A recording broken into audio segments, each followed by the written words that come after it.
Tribuna Livre, 25 de setembro de 2025, e no programa de hoje nós vamos falar sobre uma doença progressiva e neurodegenerativa, o Alzheimer. De acordo com a Organização Mundial de Saúde, mais de 55 milhões de pessoas no mundo vivem com esse tipo de demência. Gente, é o seguinte, o aumento da expectativa de vida e também o crescimento, né, da população idosa, tudo isso faz com que a projeção triplique, pelo menos até 2050. Esse número pode chegar até 150 milhões, aproximadamente. Em setembro, né, setembro é o mês considerado mês mundial de conscientização sobre o Alzheimer, e o chamamento é para que a família esteja cada vez mais perto durante esse período de tratamento, né, do paciente, e é exatamente sobre isso que a gente vai falar aqui no Tribuna Livre de hoje. E você participa com a gente, viu? Qual é o maior desafio para famílias de pacientes com Alzheimer? 99412-2179, vai mandando a sua participação no WhatsApp do Tribuna Livre, responda a nossa pergunta do dia, tá bom? Hoje nós estamos recebendo aqui o neurologista da AF Educação Médica de Belo Horizonte, o Dr. Drusos Pérez Marques, que já esteve aqui no Tribuna e agora está participando com a gente no nosso novo estúdio. Doutor, seja muito bem-vindo. Obrigado, Léo. Obrigado, Adriana, pelo convite. Bom dia a todos e todas que estão nos assistindo. E demorou, viu? Tava com saudades. A gente também, viu, doutor Drusos? O doutor Drusos esteve aqui, sempre que ele vem aqui, né, é um sucesso, porque as pessoas se identificam. Acho que a neurologia é algo que preocupa muito, né, doutor Drusos, que traz uma atenção especial. A gente precisa trazer luz, né, sobre todas essas questões que envolvem a neurologia, principalmente a partir do momento que a gente atinge uma certa idade. Então, algumas questões, elas sempre são importantes a gente reforçar. A questão do Alzheimer, que a gente está vendo, né, cada vez mais próximo, e diz respeito a isso mesmo, a esse crescimento da população idosa. A gente está vendo um aumento na projeção, né, na expectativa de vida, e com isso mais casos vão surgindo, né? Isso, é isso mesmo, Adriana. A gente tem, assim, o principal fator de risco para a doença de Alzheimer é a idade. Então, à medida que as pessoas vão envelhecendo, as populações vão envelhecendo, a gente vai tendo maior incidência de doença de Alzheimer. Os países do hemisfério norte, principalmente a Europa, Canadá, Estados Unidos, eles já estão com isso mais ou menos estabelecida, a população deles, ou seja, a população ela não envelhece tanto igual as populações de países em desenvolvimento, tipo a gente, o país de África, Índia. Então, essas populações ficando mais idosas, a gente vai ter um crescimento muito grande na incidência e na prevalência de doenças de Alzheimer, ou seja, vão ter mais gente tendo o diagnóstico e mais gente vivendo com esse diagnóstico e mais famílias lidando com isso. Né? E vai além, doutor, de uma doença, mexe com os laços, com a memória, com a vida daquele paciente, do passado, toda a história dele e também o dia a dia. Mexe, eu acho que tem alguma coisa... Cada doença de Alzheimer em cada pessoa, a doença é de uma forma, né? É muito individualizada porque é uma doença que mexe com a essência da pessoa, com o funcionamento do cérebro, com a resposta que ela tem aos vários desafios que a gente tem no dia a dia, assim, e isso mexe com essa resposta da pessoa. Então, às vezes eu falo para alguns familiares que ficam muito, isso que você está falando, assim, às vezes ficam muito ofendidos com o que a pessoa que tem doença de Alzheimer fala, porque, às vezes, né, eu uso brincar assim, quem tem filho sabe disso. Tem hora que você tem vontade de, né, torcer o pescoço do menino com alguma coisa que ele faz. Mas, lógico, você não vai fazer isso. Você vai, não, vamos explicar, vamos ver uma estratégia para educar aquela criança. A pessoa com Alzheimer, principalmente a hora que a doença vai avançando, ela perde esse controle. Então, aquela coisa sai. E, às vezes, ofende, fala coisa que não era para falar, que não queria falar. E é muito difícil, né? Tanto para a pessoa está sofrendo do problema, quanto para as pessoas que estão em volta, querendo cuidar e recebendo, às vezes, um comportamento que a gente entende que não é adequado. Né? E a gente precisa paciência, né, Adriana? Muita paciência, e é exatamente nesse sentido que vem o meu questionamento agora, doutor Drusos, porque numa situação como essa, que exige muito cuidado, é o momento também que a gente mais vê abandono de idosos. Né? As pessoas não cuidam, os familiares não cuidam, aí fica mais fácil colocar numa casa de repouso. E aqui, gente, eu não estou fazendo... Eu faço aqui o meu parênteses, porque a casa de repouso muitas vezes é o local melhor indicado para algumas pessoas, para alguns idosos. Do ponto de vista de estrutura, exatamente, né? E de terapias que precisam fazer, então às vezes é o melhor caminho. Mas eu falo da família porque o chamamento é para a família cuidar. Então, mesmo numa casa de repouso, por exemplo, a família tem que estar presente, tem que visitar, tem que estar perto, tem que estar junto, né? E as famílias nem sempre têm esse cuidado, né, doutor Drusos? Sim, essas questões psicoafetivas na doença de Alzheimer, elas são importantíssimas. Quer dizer, se você tem um familiar que consegue lidar com as dificuldades da pessoa que tem doença de Alzheimer, consegue ter mais... Isso é muito individual, mas dá para treinar também. Consegue ter mais tato, mais jogo de cintura, às vezes até menos remédio a pessoa precisa tomar. Porque está num ambiente ali que consegue ajudar mais a pessoa. E você falou a questão da casa de repouso. Né? É importante frisar isso mesmo, que a casa de repouso não é abandono, não é o fim, né? Porque às vezes é o lugar adequado mesmo para cuidar, para a demanda que aquela pessoa tem. E o que eu vejo muito na prática clínica, assim, é que às vezes, e que isso é um peso mesmo para algumas pessoas, às vezes tem 5, 6 filhos, mas tem um só que cuida. É o que mais acontece. Isso é o que mais acontece. E o fardo do cuido para essa pessoa, ele é muito grande. Porque é muito difícil você cuidar de uma pessoa que você tem um vínculo afetivo muito grande, e que essa pessoa tá com um declínio cognitivo tal que ela vai mudando a personalidade dela, ela faz coisas que ela não fazia, ela tem vontades que ela não tinha antes, ela tem os desejos mudam, a reação às várias coisas mudam, até questões internas. Às vezes a pessoa fala assim, uma pessoa que está com Alzheimer, por exemplo, cadê meu relógio? Roubaram meu relógio, que eu não tô achando ele, eu pus aqui e não tá lembrando. E aí fala, roubaram. E ela tem dificuldade de se conter. Né? Pô, roubaram meu relógio, alguém roubou, e às vezes acusa um, acusa outro, e às vezes as pessoas que estão em volta tendo ali um jogo de cintura, não, vamos procurar, vamos ver onde é que a gente acha. E às vezes a hora que acha, às vezes em vez de falar assim, você guardou aqui, né? Porque a pessoa não tá lembrando, não adianta. Às vezes você fala assim, guardei pro senhor, aqui, e entrega. Às vezes a coisa baixa energia e você consegue cuidar melhor da pessoa que está com Alzheimer. Né? Tudo é a maneira de lidar, né? É muito importante. É muito importante. É muito importante. É muito importante. E aí, doutor, quais são algumas, vamos dizer assim, os níveis ou as fases do Alzheimer? Isso é bem interessante. Eu vou começar do avançado pro leve, porque eu vou colocar algumas questões no leve. Porque cada um vai manifestar de uma forma, né? A gente tem as fases do Alzheimer muito avançadas, onde a pessoa às vezes fica acamada, que de certa forma é muito triste, mas é mais fácil. A pessoa está acamada, às vezes alimentação restrita, algumas pessoas até sonda, essas coisas que não é exatamente o tratamento ideal, mas eventualmente chega isso que, apesar de assustar muito, do ponto de vista de cuidado, dá menos cuidado. O cuidado tem que ser um pouco mais especializado, mas dá menos cuidado, menos trabalho. Você tem as fases mais avançadas da doença ainda, que é onde a pessoa não consegue fazer a higiene adequada, às vezes começa a não conhecer as pessoas em volta dela, se não reconhece um filho, reconhece um só, aquele filho que mora longe, às vezes não conhece mais, que já está que é um grau de dependência muito alto, ou seja, tem uma dependência alta para coisas, atividades básicas, quer dizer, para tomar banho, para comer, precisa de uma ajuda ali. Você tem uma fase moderada que, de uma forma geral, é uma fase que dá mais trabalho, porque a pessoa anda, a pessoa tem vontades, mas ela está com a memória e o controle inibitório, a função executiva, muito comprometida. Então, não vou tomar banho, porque eu já tomei, não vou tomar banho, e aí começo a tomar banho, ou às vezes eu quero pegar meu carro, eu quero fazer alguma coisa, não tenho a menor condição de coisa. Então é uma fase que de repente, de uma forma geral, dá mais trabalho.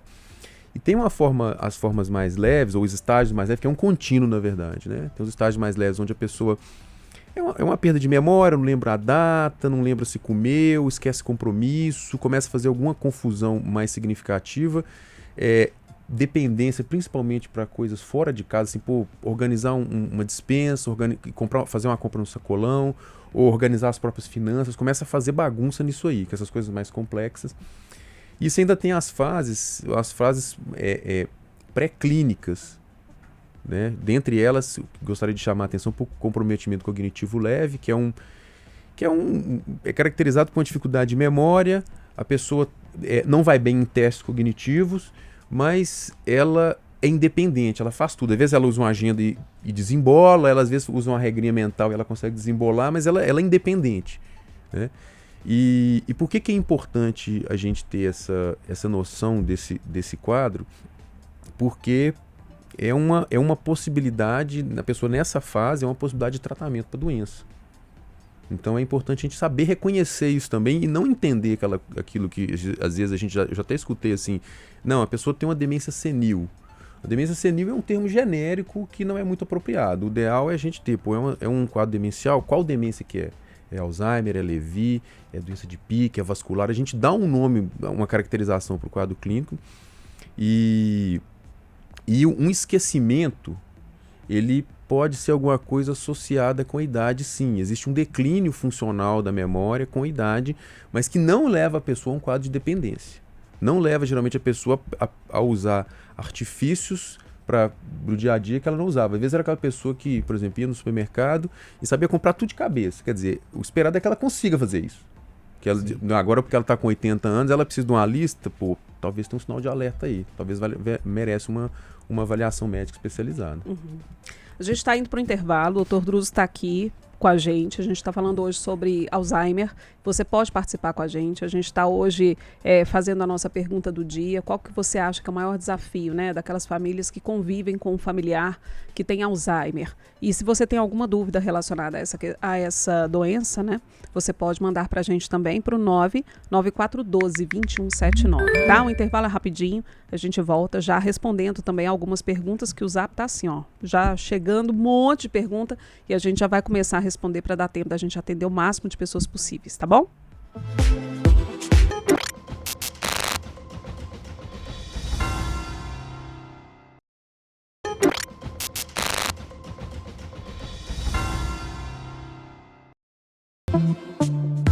Nós estamos de volta com o Tribuna Livre hoje falando sobre o Alzheimer e você participa com a gente. Qual é o maior desafio para famílias de pacientes com Alzheimer? Manda no nosso WhatsApp, que é o 99412-2179, tá bom? E se você também tiver alguma dúvida relacionada à doença de Alzheimer, você pode mandar também, 99412-2179. Aqui conosco, o neurologista da AF Educação Médica de Belo Horizonte, o Dr. Druso Pérez Marques, e tem muita interação, Adriana. Temos, e a gente já vai trazer aqui algumas interações, Dr. Druso. A Eusilene pergunta qual que é a diferença entre demência e Alzheimer. Essa pergunta é muito boa, né? Porque para caracterizar, né, até para a gente conseguir conversar direito sobre o tema, a demência, ela é um estado degenerativo cerebral que a pessoa tem uma dependência. Tá? Isso é um quadro de demência. A principal causa de demência é a doença de Alzheimer. Mas você tem outras causas. Por exemplo, uma pessoa pode ter múltiplos AVCs e ter um quadro demencial por causa de múltiplos AVCs. Ele pode ter, por exemplo, uma outra demência que é muito comum no idoso mais idoso, que é a demência por corpos de Lewy. Que ela é menos famosa, mas ela entra no diagnóstico diferencial de doença de Alzheimer. Então, a demência é um termo por uma incapacidade da pessoa do ponto de vista mental degenerativa. O Alzheimer, ela é a principal causa de demência. E cada demência dessa, cada quadro desse, você tem uma forma de abordar, uma forma de tratar, uma forma de prevenir. Então, são coisas diferentes. Uhum. Continua aqui, Léo? Nós temos uma aqui, Adriana, que é o seguinte. A Senira, ela falou que alguém da família dela já é falecido, mas que ela viveu com uma pessoa que tem Alzheimer 5 anos. E ele não se lembrava de nada, nem dela que cuidava dele. Às vezes dava banho, almoço e dizia que estava matando ele de fome. Mas aprendeu que essa doença é mais amor, paciência e carinho, que levava na porta de casa e falava, vamos passear até o almoço ficar pronto. E que quando voltava, falava... filha, almocei tanto que eu quero dar uma dormida. Então deve ser o pai dela. E assim que cuidou dele durante 5 anos, com muito amor e dedicação até a morte. Morreu teve Alzheimer, mas morreu de câncer na garganta. Então ela diz, que a gente estava falando no primeiro bloco aqui, carinho e paciência é muito importante nesse caso. Com certeza, Léo. É importante a gente ter carinho, ter paciência, informação também, porque é uma situação difícil de lidar, né? E você viu que ela conseguiu achar aí uma estratégia para... É interessante tentar essas estratégias, mesmo porque a doença de Alzheimer, ela tem uma característica que a memória, o acometimento da memória, ele é predominantemente da memória recente. Então a pessoa tem muita dificuldade de lembrar os fatos recentes e de fixar novas memórias. As coisas antigas, é comum você ter um paciente com doença de Alzheimer, que você faz um diagnóstico, e é isso aí, não sabe se comeu ou se não comeu. Dá uma hora que acabou de almoçar, não sabe mais se almoçou. Mas você pergunta, como é que foi seu casamento? Meu casamento foi assim, foi tal dia, foi tal hora, estava vestindo tal pessoa, foi tal pessoa. Ele sabe dar detalhes de coisas do passado, que é uma memória que está mais fixa já, e a memória recente, ela vai ter um comprometimento mais significativo. À medida que a doença vai caminhando, você tem um comprometimento de outras memórias também, mas ela é predominantemente da memória recente. Né? Sente dor a pessoa com Alzheimer? É a pergunta da Lena. Diretamente por causa do Alzheimer, não, mas a gente sabe que dentro da pessoa, é uma doença que é predominantemente de idosos e o idoso ele sente muita dor, né? É comum a pessoa idosa ter dor. Então, assim, e algumas vezes o fato da pessoa estar com dor e às vezes não conseguir comunicar aquilo de forma adequada, às vezes passa um diagnóstico, passa batido, né? Um diagnóstico, passa batido o sofrimento da pessoa e às vezes é causa de estar agitado. Às vezes está agitado, está nervoso e é dor. Às vezes tem que tratar, né? A Nívia, lá do Dom Bosco, está perguntando que a pessoa que sofreu demais na vida, problemas financeiros, afetivos, a ponto de não encontrar solução, pode ocasionar essa doença? Bom, problema financeiro, felizmente não, né? Senão já estava todo mundo.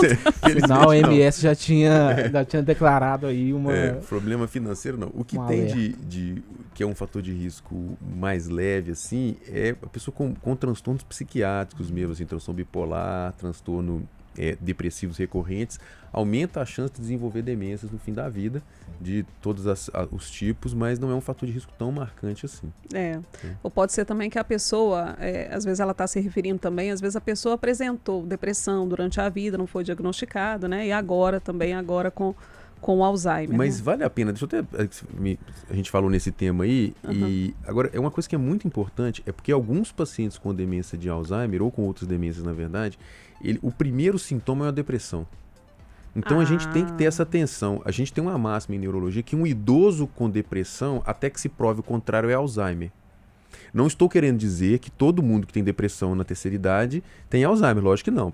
Vivencia luto, vivencia várias coisas e isso acaba culminando com depressão. É importante investigar. Mas é importante excluir. Quer dizer, tem um idoso com um quadro depressivo, a gente tem que ter certeza que não tem uma doença de Alzheimer, porque é comum esse cenário. E aí, Adriana, pegando um pouquinho o gancho aqui que o Dr. Druso está falando, uma pessoa aqui que não quer se identificar, falou que passou por Alzheimer na família e que abandono de alguns e sobrecarga de outros que moram junto com aquela pessoa. E que também adoeceu, e é muito triste essa doença, e o final é pior ainda. Minha mãe falava que a gente roubava o dinheiro dela. Essa situação a gente até comentou no primeiro bloco, né? Isso é comum, assim, de repente o cuidado fica com determinado filho, ou só com a esposa, o marido, seja lá, alguém que... E, na verdade, felizmente tem alguém para ajudar. Pelo menos tem alguém para ajudar, mas assim, a quantidade de comorbidade psiquiátrica em cuidadores é enorme. Depressão, ansiedade, o pessoal gosta de chamar de burnout, eu não gosto desse termo porque eu gosto mais de chamar de esgotamento, que a gente entende o que é, a pessoa está sofrendo disso, então assim... Isso é uma realidade mesmo dentro do quadro. Acaba adoecendo. Né? Acaba adoecendo junto. A Mari, aqui do bairro União, ela diz isso. Eu tenho pessoas conhecidas e familiares com Alzheimer. Acredito que é triste ver um familiar, um amigo, né, regredindo. Também falta de familiares, a falta de familiares para ajudar no cuidado. Porque quem cuida também adoece, porque o Alzheimer tem vários graus, tem uns mais tranquilos, outros mais agressivos, como o senhor disse. E a união da família no cuidado ajuda para que os cuidadores não adoeçam também. Porque geralmente a pessoa que tem essa doença, geralmente, clinicamente, ela fala isso, que as pessoas precisam estar bem, né, clinicamente, para cuidar do outro. Aí ela está falando, Léo, que a gente poderia trazer, inclusive, esse tema mais vezes, porque nunca é repetitivo e que a gente sempre aprende alguma coisa. E acho que até nesse comentário dela, assim, eu acho que é importante até frisar o contrário também, que tem algumas famílias que as pessoas se abraçam para tomar conta do idoso. Então, assim, tem algumas famílias que o idoso tem a casa dele, e aí eles colocam assim, cada filho dorme um dia com ele ali, bota os netos para dormir junto. Então, assim, tem umas famílias que tem uma rede de apoio mais robusta mesmo, assim. E isso de forma geral, melhora o cuidado com a pessoa, porque não sobrecarrega. Agora, poder aquisitivo, o Luciano aqui está citando isso. Ele fala que percebe que as pessoas que têm menos poder aquisitivo podem sofrer mais com esse cuidado. Aí eu trago aqui um aspecto que é importante a gente trazer aqui para a nossa discussão, porque é o custo das terapias, é o custo do cuidador. Sim. Né? E a medicação. E realmente, se você não tem uma estrutura ampla de profissionais ali para te dar toda a atenção possível, a família que lute, né? E quando a pessoa está acamada também, né? Sim, não, e do ponto de vista de custo, assim, as pessoas que têm uma condição financeira pior, geralmente é um que para de trabalhar para cuidar. Porque você precisa de alguém ali, a pessoa precisa de vigilância. Quando é uma família que tem um poder aquisitivo melhor, tem mais condição de remédio, e às vezes contrata um cuidador, e o cuidador cuida de dia, às vezes tem família que tem cuidador 24 horas, né? Às vezes até mais de um cuidador 24 horas, quando tem uma condição financeira melhor. Então, e isso impacta, sim. É claro que até a questão do cuidador, o cuidador não é uma pessoa que tem paciência com o idoso. O ideal do cuidador é uma pessoa que tem um treinamento para aquilo ali, para entender o que é a doença de Alzheimer, um treinamento com cuidado, prevenção de queda, com higiene, com medicação, lidar com esses conflitos que no Alzheimer é comum esse conflito, cadê meu dinheiro, me roubaram, não sei o que, isso é comum, esse tipo de conflito, principalmente na fase moderada da doença é muito comum, então o ideal é que seja uma pessoa capacitada, né? E é muito mais difícil, eu falo isso para os meus pacientes todos, assim, é muito mais difícil você cuidar do seu pai, da sua mãe, que você tem um vínculo afetivo forte, do que se você estivesse cuidando de outra pessoa. Que você não tem esse vínculo afetivo. Né? O vínculo afetivo dificulta o cuidado. É claro que te possibilita o cuidado. Talvez você não tivesse aquele vínculo afetivo, você não estava ali cuidando daquela pessoa. Mas ele dificulta as coisas. O que às vezes te fala um idoso que você está cuidando, sendo uma figura de um cuidador, né, contratado, ele te fala uma coisa ali, entra por um ouvido e sai pelo outro. Agora, quando é seu pai ou sua mãe falando, aquilo vai no coração, machuca. É verdade. Gente, muitas participações aqui no nosso WhatsApp, muita. Nós vamos continuar no próximo bloco, tá? Falando sobre o Alzheimer. E aí você ainda dá tempo de participar. Qual é o maior desafio para famílias de pacientes com Alzheimer? Nosso WhatsApp você já sabe, 99412-2179. Não saia daí, Tribuna Livre volta já.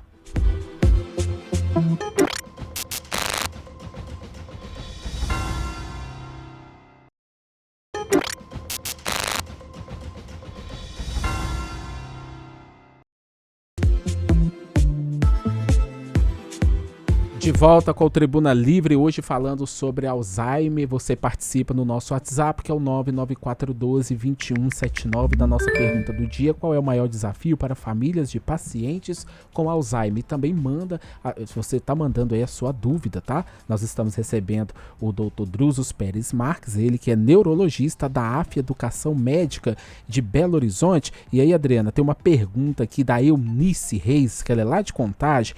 Ela fala que a mãe dela teve Alzheimer aos 49 anos e faleceu aos 53. E aí ela pergunta, já tem algum exame para detectar a doença antes de estar no estágio mais avançado, doutor? Bom, essa colocação dela aí é importante. Portanto, as duas coisas que ela trouxe. Primeiro, um Alzheimer precoce, que é uma doença muito rara. Tá? O Alzheimer precoce é uma doença muito rara. O Alzheimer antes dos 50 anos é raridade. Quase todos os casos são genéticos, então tem um caráter mais significativo, assim. E dentro de um quadro de doença de Alzheimer precoce, a gente tem uma forma de investigar, uma forma de conduzir que é diferente do Alzheimer tardio. Então são duas doenças que, apesar do ponto de vista fisiopatológico, elas serem muito parecidas, ou seja, é acúmulo de proteína beta-amiloide no cérebro, ela tem uma diferença significativa na forma de adquirir a doença. E sim, existem exames que ajudam a gente a conseguir identificar a doença de Alzheimer de forma mais precoce. Porém, eu faço até esse alerta aqui, é um exame de difícil interpretação. Eu não acho prudente que médicos que não têm um treinamento adequado em doença de Alzheimer solicitem esse exame. Porque a hora que vem o resultado, isso dá uma confusão, tem resultado que dá que às vezes a presença de uma lesão, de alguma coisa desse tipo, e a literatura médica não tem informação do que fazer com esse achado, sabe? Então o ideal é que as pessoas, nesse sentido, com preocupação de doença de Alzheimer, que consultem um médico que tenha uma capacitação para isso, para avaliar, para ver se realmente é isso. Eu acho que o mais importante nesse cenário é isso. Mesmo porque nós estamos, né, no mês de prevenção de suicídio também. Você pensa uma pessoa que está com 60 anos de idade, ela faz um exame e fala assim, você vai ter uma doença de Alzheimer. As repercussões que isso não pode ter na vida da pessoa. Então, para fazer um tipo de pesquisa dessa, a pessoa tem que ser preparada para esse tipo de coisa, e ver se realmente quer isso. Porque, de uma forma geral, a orientação que a gente tem como especialista é de não fazer essas buscas assim, numa pessoa que não tem sintoma. Numa pessoa que tem sintoma, aí, quer dizer, tá com um declínio cognitivo, uma dificuldade de memória, aí é diferente. Você deve investigar sim para tentar fazer um diagnóstico o mais precoce possível. Vanessa diz o seguinte, que a maior dificuldade de cuidar de uma pessoa com Alzheimer são as agressões, as acusações, o que a gente disse há pouco, né? O querer fugir, não tomar banho. Hoje faz 5 meses do sepultamento do meu pai e eu cuidava dele. Vanessa, eu sinto muito pela perda do seu pai, nós todos aqui sentimos, viu? Que você possa, né, se recuperar de todo esse sofrimento e também da perda, né, do seu pai, uma figura tão querida, mas com certeza ele sempre vivo, né, e sempre bem aí no seu coração, que você guarde sempre as boas lembranças dele, viu? E realmente, né, mais uma vez falando a respeito das agressões, acusações, que são sintomas e sinais do Alzheimer, né, doutor? Esse comportamento que ela descreveu, e isso realmente ele é muito desafiador para quem está tomando conta, e é isso aí que ela está contando. Pô, é uma pessoa que ela tem um vínculo afetivo, que ela se dispõe a cuidar, e às vezes é uma agressão que você recebe de volta, sabe? É um negócio assim, é uma forma de amor muito diferente, porque você não tem expectativa de receber algo em troca, sabe? Sim. E assim, é uma doença dura, muito dura nesse aspecto, né? E assim, isso nunca aconteceu comigo, não sei se outros colegas neurologistas já aconteceu com eles, mas eu nunca tive um paciente, um familiar, na verdade, que cuidou, e ali depois que o seu familiar, que o pai, o esposo, o que for, né, da pessoa, assim, qualquer relação que eles tivessem, faleceu, que a pessoa virou e falou assim, arrependi de ter cuidado. Isso eu nunca vi, sabe? Eu nunca vi. As pessoas às vezes choram no consultório. É um negócio muito difícil mesmo para quem está cuidando da pessoa, mas eu nunca vi a pessoa falar assim, pô, arrependi de ter cuidado. Até o contrário, fala, ainda bem que eu cuidei, que eu ajudei nesse momento. Se for pensar também, se você tem uma mãe com a doença de Alzheimer, a hora que ela mais precisa de alguém é agora. Na vida dela toda. É a hora que precisa mais de alguém dar a mão para ela, entendeu? Então, assim, eu vejo que as pessoas que dão a mão, eu nunca vi alguém falar que de repente de ter dado a mão, apesar de ter falado, não, cansei, às vezes larguei emprego, larguei não sei o quê. Assim, sabe? Porque é uma situação muito dramática. Né? É muito dramática. A Simone traz um depoimento aqui, eu vou resumir, tá, Simone? Porque ela faz um texto, um relato bem grande, bem completo, e eu vou passar aqui pro Dr. Druzos depois, mas eu trago aqui para compartilhar com a gente também, porque ela fala que cuidou do pai e da mãe. A mãe já faleceu, o pai ela cuidou por mais tempo, ele tinha Alzheimer, tinha Parkinson também, mas ela estava falando que tinha momentos de lucidez e tinha momentos em que ele não lembrava de muita coisa. Ela falou também sobre essa questão, né, da agressividade, que só ela sabia lidar com a agressividade dele, então por isso os irmãos não ajudavam, ela ficava sobrecarregada também com esses cuidados, né? E ela falou que hoje ela tem vários problemas, como por exemplo a fibromialgia. E aí ela, não sei se você imagina que esse problema pode ter sido o resultado desses momentos mais difíceis que você tenha passado, Simone, mas se a pessoa tem também esse adoecimento, né, essa sobrecarga acaba prejudicando ainda mais a situação dela, né, doutor? Isso, Adriana, isso é muito comum de acontecer, sim, principalmente nos idosos, né, as pessoas que têm doença de Alzheimer, que têm um comportamento mais enérgico, às vezes mais agressivo, mais combativo, é mais estresse para quem está cuidando. E assim, eu lido com isso no dia a dia, né, dos familiares, assim, é muito estresse. É muito estresse, assim, e o estresse é um fator de risco para quase todas as doenças do ser humano, né? Assim, igual ela citou especificamente fibromialgia, é um transtorno que o estresse, ele, assim, multiplica por 10 o tamanho da doença. Então é um cenário realmente difícil mesmo. A Aini, ela tá falando aqui que é um ótimo tema, que ela teve 3 casos na família. A mãe dela teve Alzheimer, ficou cega devido a um glaucoma, são várias fases, mas o mais difícil foi quando ela entrou na fase de dizer que eu e minha irmã éramos mãe médica e tornou-se nossa filha é uma grande história. Ela faleceu aos 91 anos. A primeira coisa que fizemos foi nos aposentar. 3 irmãs para que ela tivesse um cuidado de rainha. Outra minha irmã, que tinha várias complicações de saúde, faleceu com 83 anos. E tivemos também um caso de demência, que ela faleceu com 80. A experiência que tivemos é um aprendizado que não tem preço. Está dando parabéns pelo programa e que todas as 3 tiveram trauma emocional e que é um desafio, como o doutor tem falado aqui. É um desafio mesmo e assim, é uma doença que quem tem a doença, de uma forma geral, é uma mudança na história de vida da pessoa a partir do momento que você adoece com doença de Alzheimer. E muitas vezes aquelas pessoas que estão em volta ali cuidando, isso passa a fazer parte da história de vida da pessoa mesmo. Você vê que todo mundo muito marcado por esse... né?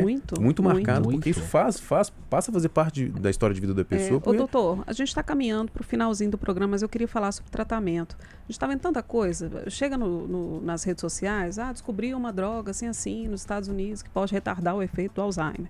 A cura do Alzheimer, uma vacina que previne o Alzheimer. O que tem de concreto nisso? Tem algum remédio que retarda? O que há de real? Tem. O que a gente tem de real, assim, a gente tem algumas questões que prevenção de doença de Alzheimer, que é controlar glicose, colesterol, pressão, atividade física e atividade cognitiva, são os elementos mais sólidos do ponto de vista de prevenção, tá? Do ponto de vista de medicamento, a gente tem 4 medicamentos liberados específicos para a doença de Alzheimer que melhoram o desempenho cognitivo. Ou seja, eles são medicamentos sintomáticos, quer dizer, sua memória está ruim, ele ajuda a sua memória a melhorar. Isso a gente tem 4 medicamentos nesse sentido, né? Explicando eles de forma bem resumida, ótimo. Que nós estamos no fim do programa, né? E por fim, é uma coisa que é mais nova mesmo, é que tem um anticorpo monoclonal. Na verdade, tem 2 anticorpos monoclonais que se mostraram eficazes na redução da velocidade de progressão da doença de Alzheimer. Então isso a gente tem mesmo, são trabalhos bem feitos, trabalhos que a gente chama de randomizados, controlados, quer dizer, uma turma toma um remédio, outra turma toma um placebo, e aí você vai acompanhando as pessoas e dê um resultado assim, consistente, longe de quilômetros de distância de ser uma cura para a doença, mas ele retarda a progressão da doença, né? Ele retarda a progressão da doença. E é uma perspectiva. É uma perspectiva de tratamento. Um deles não tem liberado no Brasil, o outro deles foi liberado tem semanas, assim, que ele está liberado no Brasil, já está disponível comercialmente. Para fazer esse medicamento é super complexo, tá? Do ponto de vista de acompanhamento, do ponto de vista de risco, do ponto de vista de exame complementar, de critério de exclusão, critério de inclusão. É muito complexo, mas é uma coisa factível. O custo ainda assim, é um custo muito alto. Alto é pouco, é muito alto. Pelo menos para os meus padrões é muito alto. Sim. Então, assim, é muito caro ainda, mas é alguma coisa que tem que a gente aí, do ponto de vista de medicação para reduzir a velocidade de progressão da doença, a primeira coisa que existe em mais de 40 anos de pesquisa em doença de Alzheimer, foi a primeira vez que saiu alguma coisa nesse sentido. Doutor Druzos, fato é que o senhor vai ter que voltar. Um prazer voltar. Só a gente Matheus está aqui, né? Matheus, assessor aqui do Dr. Druzos, já vai separando a data para o Dr. Druzos voltar, viu, Matheus? Porque a gente vai precisar do senhor. Não sei se a gente vai falar sobre o Alzheimer, como o senhor viu, né? Muita dúvida. Sim. Eu acho que é o momento que as pessoas também aproveitam, já que se sentem acolhidas por nós aqui, o momento delas também falarem sobre as dores que elas sentem. Mas a gente pode ver se a gente faz o Alzheimer, se a gente faz um outro tema, né, relacionado a essa área de neurologia. Mas aí a gente vai decidir. Vocês podem falar também, se vocês querem o Dr. Druzos aqui para falar de Alzheimer novamente, ou uma outra questão, tá bom? Fato é que vocês querem, eu tô vendo aqui pelo tanto de pergunta que vocês querem de volta. E aí, Adriana, tem gente falando aqui que está escutando o programa e chorando porque está lembrando da mãe e o que o Dr. Druzos falou. Ninguém se arrepende de cuidar. Quem quiser procurar o Dr. Druzos lá no Instagram, gente, é @Pérez com Z Druzos, não é isso mesmo, doutor? Isso aí, Pérez Druzos. Ótimo, então. Agradecendo, doutor, então, mais uma vez. E Druzos com S. Isso. Druzos com S. O S. Dr. Druso, que é neurologista da AF, Educação Médica de Belo Horizonte, que esteve aqui com a gente no Tribuna Livre, que amanhã estará de volta a partir de 11 horas da manhã em ponto. Mas você não vai desligar a TV, não vai desligar o rádio, porque daqui a pouquinho quem está chegando é o André Santos e a Janaína Regiane com Rede Notícia. É isso, gente. Tem operação da polícia para todo lado, tá? Então é o que você vai acompanhar no Rede Notícia daqui a pouquinho, tá bom? Até mais então.